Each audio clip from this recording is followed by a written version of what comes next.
Olá pessoal, eu sou o professor Leonardo de Matemática. Hoje a gente vai continuar trabalhando o nosso conceito de fração com o conceito de número misto e fração aparente. Dando continuidade àquela técnica que a gente viu, aquela ideia, aquela definição de fração, como é que as frações podem aparecer nos exercícios aí, como é que elas podem aparecer no seu dia a dia. Definição de fração a gente já falou em aulas anteriores. Lembra, 2/3 significam 2 partes de 3. Detalhe importante que você não pode esquecer. O denominador indica sempre a quantidade de partes que eu vou dividir o inteiro. Então, se eu tenho 2/3, o inteiro vai ser dividido em 3 partes. Não pode esquecer isso. O denominador é a quantidade de partes que a gente divide o inteiro. Isso nós falamos em aulas anteriores. Então, eu tenho aqui 2 partes tomadas de um total de 3. Eu quero 2 partes de 3. Então, é aquele conceito normal de fração, ó, onde eu vou pintar, eu vou pegar 2 partes de um total de 3. Observe essa fração aqui, 4/3, que a gente lê 4/3. Não importa se o numerador é maior ou se ele é menor que o denominador.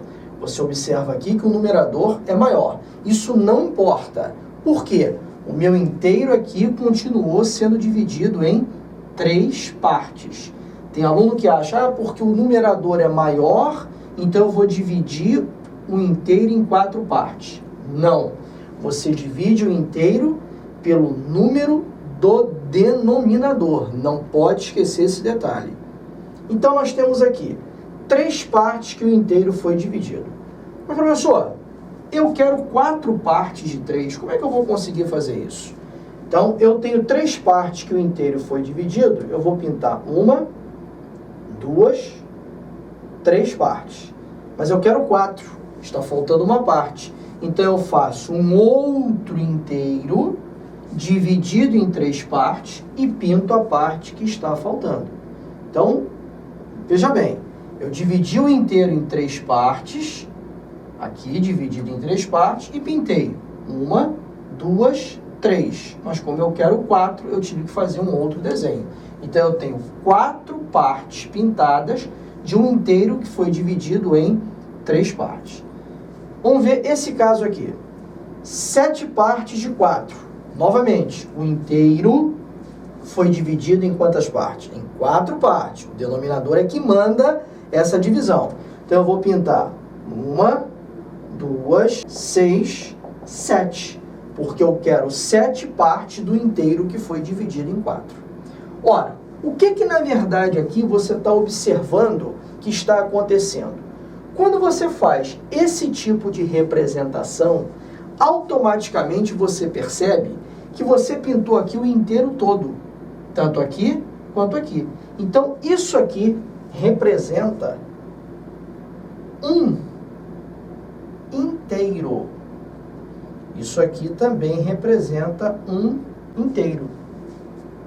Ora, então eu tenho um inteiro e ainda um pedaço. Um pedaço de quanto? Um pedaço de 3. Então, a gente fala que tem um inteiro e uma parte de 3. Que a gente lê um inteiro e 1/3. Aqui, eu também tenho um inteiro completo, né? E ainda peguei 3 partes de 4. Então, a gente fala que tem um inteiro e 3/4. Então, repara que o conceito mostra que aqui eu não tinha o inteiro todo. Eu só tenho 2 partes de 3. Aqui eu tenho um inteiro todo mais uma parte. Aqui eu tenho um inteiro todo mais 3 partes. Sempre respeitando o denominador. Então, quando eu leio assim, 2 inteiros e 1/5, eu não preciso representar o desenho para entender de que fração isso surgiu. Ora, se eu tenho 2 inteiros e 1/5, eu já sei que o meu inteiro foi dividido em quantas partes? Em 5 partes. Então, o denominador correspondente da minha fração equivalente é o denominador 5. Então, a gente ensina um macete para o aluno. Se eu quero transformar este número, por que esse número é chamado de misto? Porque ele tem a parte inteira e a parte fracionária. Parte inteira e parte fracionária. Olha, 2 inteiros e 1/5. Parte inteira e parte fracionária. Então, se eu quero sair do número misto para voltar para a fração comum, basta fazer isso aqui, ó. 5 vezes 2 mais 1. Por quê? Foram 2 inteiros de um inteiro que foi dividido em 5 partes. Então, a gente escreve assim para o aluno, ó. 5 vezes 2 mais 1. 5 vezes 2, 10, mais 1, 11. Então, 11 partes de um inteiro que foi dividido em quantas? 5 partes. Então, o conceito de número misto é o quê? É um número que, o próprio nome está dizendo, mistura a parte inteira com a parte fracionária. Parte inteira com parte fracionária. Então, se eu tenho 2 inteiros e 1/5, na verdade eu tenho 11 partes de um inteiro que foi dividido em 5. Vamos ver um outro detalhe aqui. 6/3. Usando o mesmo conceito. O inteiro foi dividido em 3 partes. Então, o meu inteiro aqui dividido em 3 partes. Mas eu vou precisar de quantas partes? 6 partes. Eu quero 6 partes do meu inteiro. Eu pinto 1, 2, 3. Não foi o suficiente. Faço outro inteiro. 4, 5, 6.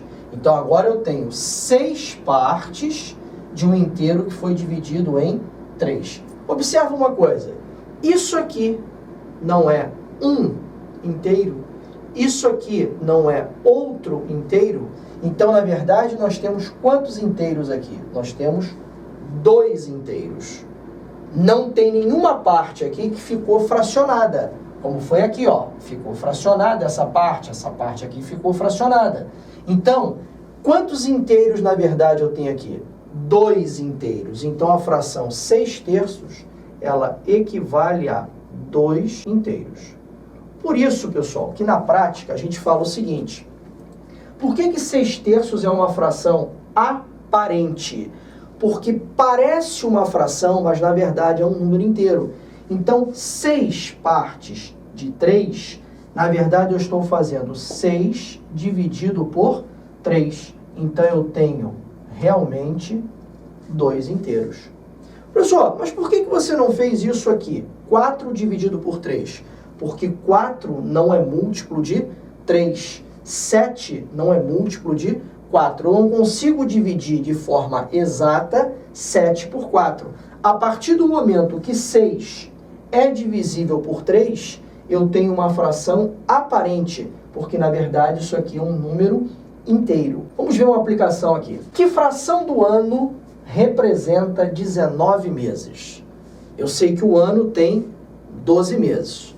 Então, observa uma coisa. Quando ele pergunta que fração do ano tem 19 meses, eu digo a você que 19 meses é uma fração de um inteiro que é dividido em quantos meses? 12. O meu ano é dividido em 12 meses. Lembra? O número de vezes que eu divido o inteiro é sempre o denominador. Então, 19 é uma fração de 12. Repara que nas opções não tem a fração 19/12. Mas observa uma coisa. Ele faz a questão, ele faz a associação do número misto. Um inteiro 5/12, um inteiro 7/12, um inteiro 3/12, um inteiro 1/12. Uma dessas frações aqui é equivalente a 19/12. Vamos fazer um teste aqui para a gente lembrar o que a gente falou do conceito do número misto. Se eu faço 12 vezes 1, 12, mais 5, 17/12. Então, essa fração aqui equivale a 17/12. Não é essa. 12 vezes 1, 12, mais 7, 19. Então, esta fração aqui realmente equivale a 19/12. Você poderia raciocinar da seguinte maneira. 19 meses é mais de um ano. Então, passou um ano inteiro. Então, um ano inteiro, um ano inteiro, um ano inteiro, um ano inteiro. só que passou um ano inteiro, mais quantos meses? 7 meses. 19, 12 meses mais 7 meses. Então, um inteiro do ano, o ano todo, mais 7 meses de um total de 12. Então, esse conceito de número misto e fração aparente, ele é importante principalmente operacionalmente. Você tem uma representação mista, o inteiro e a fração, e você transforma essa representação mista numa fração.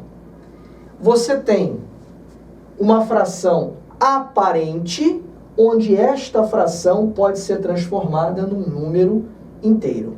Por que eu falo isso? Eu já vi situações em prova, né, em alguns problemas que o aluno está resolvendo, uma situação do tipo assim, você tem 4 sobre 2 mais 8 sobre 4. Aí eu já vi aluno perdendo tempo aqui, achando o MMC para resolver essa adição. Não há necessidade nenhuma, porque 4 é divisível por 2 e 8 é divisível por 4. Então isso aqui é uma fração aparente, isso aqui é uma fração aparente. Lembra? 4 sobre 2 é 4 dividido por 2, que dá 2.